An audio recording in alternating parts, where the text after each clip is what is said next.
बुझतानी।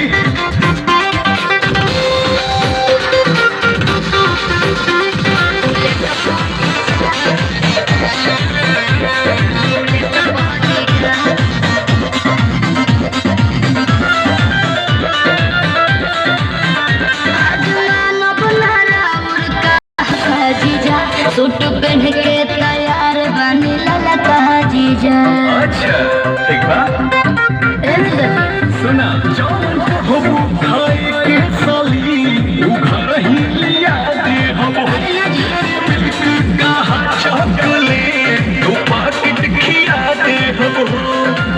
मानो ना हम चॉकलेट पहुंची जा, चाउमीन चाट के पलट पहुंची जा, बुलेट पहुंची जा, बुलेट पहुंची जा, ले चली घुमावे बुलेट पहुंची जा, बुलेट पहुंची जा, बुलेट पहुंची जा, ले चली घुमावे बुलेट पहुंची